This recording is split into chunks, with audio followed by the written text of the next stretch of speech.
নমস্কার, আমি ইন্দ্রাণী। শুরু করছি আজকে। স্কুল সার্ভিস পরীক্ষায় সেরা সাফল্য মানেই oxygen books SSC gateway series. গণতন্ত্রের এক মজা হলো দেশের প্রত্যেক সামাজিক, আর্থিক, সাংস্কৃতিক এমনকি প্রাকৃতিক ঘটনাও কিন্তু মানুষকে শাসক বেছে নিতে সাহায্য করে। ধরুন নির্বাচনের বছরে, তার আগের বছরে যদি খরা হয় তাহলে কিন্তু শাসক দলের কপালে দুঃখ আছে, যদি না সেই খরার বিপদকে তারা এক অন্য সুযোগে না বদলিয়ে নিতে পারে। মানে খরা হয়েছে, ফসল নেই, কৃষকের মাথায় হাত, কৃষকদের ঋণ মাফ করা হলো, কৃষকদের টাকা পয়সা দিয়ে নতুন বীজ বা সস্তায় সার দেওয়া হলো, তাহলে আবার চাকা উল্টো দিকে ঘোরে। একই ব্যাপার হয় বন্যা বা অন্য দুর্যোগের সময়। ঠিক সেরকম প্রত্যেকটা সামাজিক, অর্থনৈতিক, রাজনৈতিক ঘটনা নির্বাচনের ফলকে প্রভাবিত কেবল করেই তাই নয়, একেবারে উল্টেও দিতে পারে। ইন্দিরা গান্ধীর জরুরি অবস্থা উত্তর ভারতে কংগ্রেস ধুয়ে মুছে সাফ হয়ে গিয়েছিল। মাত্র কবছর আগে 2024 লোকসভা নির্বাচনের সময় খুব কম লোকজন বুঝেছিলেন যে ওই আব কি বার 400 পারে স্লোগান মুখ থুবড়ে পড়বে। হ্যাঁ, এটাই হয়। কাজেই নির্বাচনের ফলাফল কি হবে তা আদতে নির্ধারিত হয়ে যায় অনেক আগে। বেশিরভাগ মানুষের মাথায় ইস্যু ঢুকে যায় নির্বাচনের মাস 3-4 আগেই। কাজেই আমাদের চোখ রাখতে হয় সেই সব ঘটনার দিকে যা মানুষকে আলোড়িত করছে, যা মানুষকে কোনো এক দলের সমর্থনে বা বিরোধিতায় নিয়ে যাচ্ছে। সেটাই বিষয় আজকে। 2026 বাংলার নির্বাচন হবে কোন ইস্যুতে? লক্ষ্য যখন স্কুল সার্ভিস, সঙ্গে আছে গেটওয়ে সিরিজ, অক্সিজন বুকস। সেই লড়াইয়ে কোন দল কোথায়? আগামী বছর মে মাসে হতে চলেছে রাজ্য বিধানসভার নির্বাচন। হাতে আরো বেশ কিছুটা সময় রয়েছে, কিন্তু বিজেপি শাসিত রাজ্যের সম্প্রতি যে হারে বাংলাভাষী পরিযায়ী শ্রমিকদের নিগ্রহের ঘটনা বেড়ে চলেছে, তাতে রাজ্য জুড়ে শুরু হয়েছে আন্দোলন। বাংলার অস্মিতাবোধ হাতিয়ার করে মুখ্যমন্ত্রী মমতা বন্দ্যোপাধ্যায় ভাষা আন্দোলনের ডাক দিয়েছেন। পথে নেমে প্রতিবাদে সামিল হয়েছেন তিনি। মমতার এই ভাষা আন্দোলনের নিশানায় কেন্দ্রের শাসক বিজেপি। স্বভাবতই এই ইস্যু আসন্ন বিধানসভা ভোটে তৃণমূলের হাতিয়ার হতে চলেছে। উল্টো দিকে বাংলা ভাষা নিয়ে বিজেপির কেন্দ্রীয় নেতা অমিত মালব্য যে মন্তব্য করে গোটা বাঙালি সমাজকে যেভাবে বিরূপ করে তুলেছে, তাতে গেরুয়া শিবিরের সমর্থকদের একাংশ প্রভাবিত হতে বাধ্য। বিস্ময়করভাবে বঙ্গের বিজেপি নেতৃত্ব বাংলাভাষী ও বাংলা ভাষার অবমাননা নিয়ে নীরব।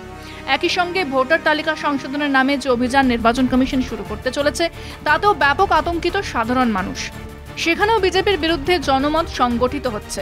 নির্বাচন কমিশনের বকলমে বিজেপি প্রকৃত ভোটারের একাংশকে তালিকা থেকে বাদ দিতে ষড়যন্ত্র করেছে, এমনই দাবি তুলে ইতিমধ্যে রাজ্য জুড়ে আন্দোলন শুরু হয়েছে। দুটি ইস্যুই শুধু বিরোধী নয়, বিজেপির বহু চর্চিত হিন্দু ভোট ব্যাংকেও নেতিবাচক প্রভাব ফেলবে বলেই মনে করা হচ্ছে। এই অবস্থায় এইসব বিতর্ক রাজ্যের আগামী ভোটে গুরুত্বপূর্ণ বিষয় হিসেবে উঠে আসার সমূহ সম্ভাবনা দেখা দিয়েছে।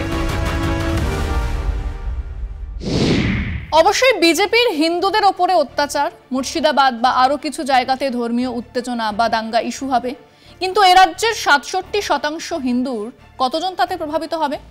এমনিতেই বাংলার হিন্দু মানুষজন রামমোহন, বিদ্যাসাগর, রবি ঠাকুর, নজরুল, রামকৃষ্ণদেব বা বিবেকানন্দের বিশাল ছায়ায় গোবলায়ের মতো মুসলমান বিদ্বেষী হবার সুযোগই পাননি। যিনি বলেছেন গর্বের সঙ্গে বলো আমি হিন্দু, সেই বিবেকানন্দের গুরু রীতিমতো কলমা পড়েই মুসলমান হয়ে যাচাই করেই বলেছিলেন যত মত তত পথ। এবং এটা ঘটনা যে বিজেপির কোর ভোটার 15-16% আছে, আগে যা 8-9% ছিল তা অনেকটাই বেড়েছে।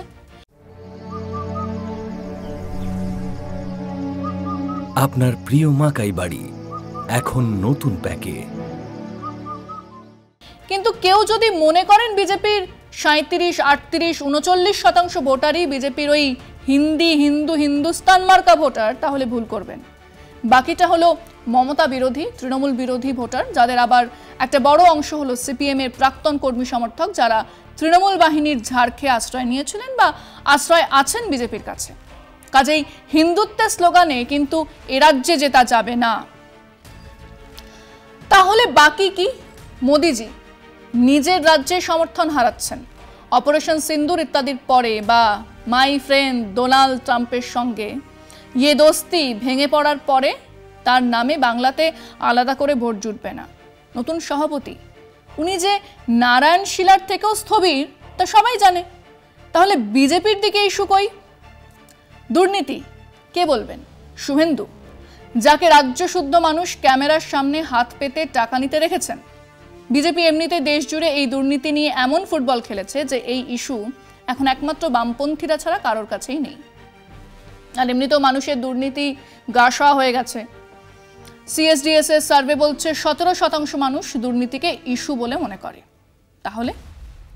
তাহলে হাতে পেন্সিল। এবার অন্যদিকে দেখুন, ছিলই তো হাতে হাতে নগদ দেবার কন্যাশ্রী, লক্ষ্মীর ভান্ডার ইত্যাদি, ছিলই তো স্বাস্থ্যসাথী, মনরেগা আর বাড়ি তৈরি স্কিমের ওপর একচেটিয়া কন্ট্রোল। তার উপরে এখন মেঘনা চাইতে জলের মতন দুটো ইস্যু ছাপ্পাড় ফাড়কে তৃণমূলের ঝোলায় এসে পড়েছে। এক, দেশ জুড়ে বিজেপি শাসিত রাজ্যগুলোতে বাঙালি খেদা অভিযান, হিমন্ত বিশ্ব শর্মা বা অমিত মালব্যের মতো আলটপকা বাঙালিদের গা জ্বালানো মন্তব্য। দুই, ভোটার লিস্ট সংশোধন নিয়ে এক আতঙ্ক, এক পারসেপশন যাতে বিজেপির বিরুদ্ধে যাচ্ছে। হ্যাঁ, বিজেপির বিরুদ্ধে গোদের ওপর বিস্ফোরার মতো এই দুটো বড় ইস্যু আপাতত তৃণমূলের হাতে। তৃণমূল দুটো ইস্যুকেই তেল জল সার দিয়ে বাঁচিয়ে রাখবে আগামী নির্বাচন পর্যন্ত, এবং দুটোই এক ধরনের আমি তৃণমূল নই গোছের ভোটারের এক বড় অংশকে ঘাস ফুলে ছাপ দিতে উস্কাবে। হ্যাঁ, এই দুটো ইস্যু প্রায় শক্তিশালের মতো বিঁধবে বিজেপির গায়ে। 2026-এ মিলিয়ে নেবেন। আমরা আমাদের দর্শকদের জিজ্ঞেস করেছিলাম, আমরা মনে করি বিজেপি শাসিত রাজ্যগুলোতে বাঙালিদের ওপরে অত্যাচার, বাংলা ভাষাকে অপমান করা আর ভোটার লিস্টের নাম কাটা নিয়ে বিরোধীদের প্রতিবাদ, এগুলোই কি আগামী 2026-এর নির্বাচনের ইস্যু হয়ে উঠবে, নাকি অন্য আরো কোনো ইস্যু কাজ করবে? শুনুন মানুষজন কি বলেছেন। এবার যারা বাংলাদেশের তাদেরা হয়তো যাবে, কিন্তু যারা ভারতে তারা কি করবে? সে আদৌ আর ডকুমেন্ট নাই, হবেই তো, হবে না তো কি। ভোট মোটামুটি নেওয়ার জন্য অনেক রকম তাদের বক্তব্য তারা পেশ করবে, কিন্তু মানে ওইটি হচ্ছে মেন ভূমিকা, বুঝলেন? কারণ বিরোধীরা ভোটের জন্য অনেক রকম করতে পারে। এমন বিজেপি শাসিত রাজ্যগুলোতে পশ্চিমবাংলার মানুষকে হ্যারাসমেন্ট করা হচ্ছে যে এটা পশ্চিমবাংলার মানুষ বিজেপিকে আর ভালো নজরে দেখবে না। তার লিস্ট থেকে নাম বাদ দেওয়া হচ্ছে।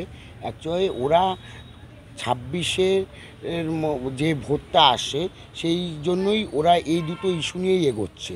আমরা বাঙালি হয়ে বা টোটাল ভারতবাসীর কাছে বাঙালির যে অবদান আছে, এটা প্রত্যেকেরই ভারতবাসীর অপমান বলেই মনে হচ্ছে। এই তোষণের মাধ্যমে লুকিয়ে আছে হিন্দুকে এককাঠা করা, এবং অবশ্যই সেগুলো গোড়া হিন্দুই যাবে। সৎ নাগরিক বা যারা বুদ্ধিজীবী তারা অবশ্যই এটাকে আমল দেবে না, কিন্তু আলটিমেট বিজেপি একটা ফায়দা লুটবে থেকে। 26-এ ইস্যু ওরা করতে যাচ্ছে, কিন্তু আমাদের তো ইস্যু নেই। রাজ্য সরকার যে উন্নয়ন করছে, ঠিক আছে, এটা কোনো ইস্যু হবে না। সরকার আমাদের বলেছে বিএলওদের উপরে নজর রাখতে, তারা যেন জেনুইন ভোটার নাম না কাটতে পারে, আমরা সেটা নজর রাখবো। সব রকমের ভাষার লোক বসবাস করে, সব রকমের মানুষের বসবাস করে, এই রকম ভাষার উপরে মানুষকে বিচার করে এভাবে অত্যাচার করাটা ঠিক নয়। ইমিডিয়েটলি যে ভোটার কার্ড নিয়েছে, নোংরা রাজনীতিতে চলে গেছে, বিভিন্ন সার্টিফিকেট বিভিন্ন ইস্যু দেখিয়ে ভোটার কার্ড থেকে ভোটার লিস্ট থেকে নাম বাদ দেওয়ার চেষ্টা করছে। এটাই একটা মূল কারণ হবে, বাঙালিদের খেপিয়ে তুলছে, বাংলা ভাষাকে নিয়ে জানা তাই করছে। তবে পশ্চিমবঙ্গবাসীকে অত বোকা ভাবার কোনো কারণ নেই, বিরোধীরাও বলবে এই ভুল বুঝাবুঝি এটা থাকবে না। ইস্যু করার চেষ্টা করবে সরকার পক্ষ, কিন্তু অতটা বাংলার জনগণ অত বোকা নয়। শুধু যে মুসলিম হটাও তো হচ্ছে না, এর সঙ্গে তো হিন্দুরাও পড়ছে। এখন যেসব হিন্দুরা আগে ভাবছিল যে আমাদের কিছু হবে না, তারা এই বিহার আর আসামে দেখার পরে তারাও তো ধরে নিয়েছে যে আমাদেরও কোপ পড়বে। বিজেপি শাসিত রাজ্য যেভাবে বাঙালির ওপর অত্যাচার, পরিযায়ী শ্রমিকের ওপর অত্যাচার, এটা তো নিঃসন্দেহে আমাদের ভারতবর্ষের কাছে একটা অন্যায়।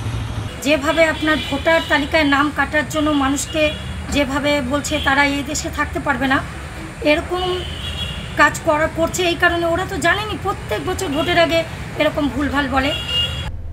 আর ভোটের জন্য তো কারণ আছেই, তবে একটা ইস্যু আছে। ইস্যুটা হচ্ছে ওই বিজেপি টিএমসি একে থেকে এটা ভোট নেওয়ার কারণে এই একটা চালাকি করছে যত সম্ভব। আমি যদি সব কিছু কাগজপত্র আমার ঠিক থাকে, তবে এই বাঙালির ওপর অত্যাচার বা এসব কোনো ইস্যুর মধ্যেই আসা উচিত না। যেখানে থাকছে ওদের ওখানে গিয়ে ওদের উপরে অত্যাচার করছে, মা বোনদের উপরে অত্যাচার করছে, তুলে নিয়ে গিয়ে পয়সার দাবি করছে। এগুলো তো মানুষ সহজে বরদাস্ত করবে না।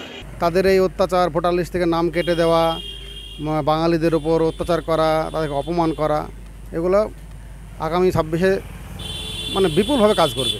যেখানে থাকছে ওদের ওখানে গিয়ে ওদের উপরে অত্যাচার করছে, মা বোনদের উপরে অত্যাচার করছে এবং তুলে নিয়ে গিয়ে পয়সার দাবি করছে, এগুলো তো মানুষ সহজে বরদাস্ত করবে না। শুধু বিজেপি শাসিত রাজ্যতে না, আমাদের বাংলাতেও কিছু কিছু জায়গায় যেখানে বাঙালিরা আছে তাদের উপরেও বিজেপি বিভিন্নভাবে আক্রমণ করছে, আর যারা বাঙালি ভাষী আছে তাদেরকে একটা জায়গায় মানে কোণঠাসা করে দিচ্ছে। এগুলো অনুপ্রবেশকারী, অবৈধ অনুপ্রবেশকারী, তাদের সরানো দরকার। ঠিক আছে, এটা ইস্যু তুলে দেওয়া, কারণ আমরা তো বুঝেই গেছি সেটিং তথ্যটা। বিদ্যাসাগরের মূর্তি ভাঙা, ঈশ্বরচন্দ্রের বিদ্যাসাগরের মূর্তি ভাঙা এবং রবীন্দ্রনাথের মূর্তি ভাঙা থেকে শুরু করে বিজেপির মানে বাঙালিদেরকে সারা ভারতবর্ষব্যাপী বিজেপিরা যেন একটা সহ্য করতে পারে না। হ্যাঁ, সামনে ২৬শে নির্বাচনে বিজেপির বিরুদ্ধে বাংলা ভাষার অপমান বা বাঙালি খেদাও বিরাট ইস্যু হবে, কিন্তু বামেরা কি তার সুযোগ নিতে পারবে? এর উত্তর হলো, সংসদ থেকে এই বাংলার রাস্তাতে এই ইস্যুতে বামেদের বড় কোনো আন্দোলন দেখেছেন? তারা এখনো নির্ভেজাল মমতা বিরোধিতা নিয়েই ব্যস্ত। কংগ্রেস এ রাজ্যে ঠিক কি করবে, কতটা করবে জানাই নেই। দলের কোনো সর্বভারতীয় নেতা এই বাংলা ভাষার অপমান নিয়ে একটা কথাও বলেছেন? কাজে এবারের নির্বাচনও এক পদ্মফুল ঘাসফুল বাইনারি কাজ করবে। কিন্তু এত আগে থেকেই তৃণমূল জিতেই যাবে, বিজেপি ২৬ও পারবে না, এই ধারণা, এই পারসেপশন যত ছড়াবে তত ভোট কমবে বিজেপির। আজকে পর্যন্তই। দেখতে থাকুন কলকাতা টিভি, রাত দিন ৭ দিন।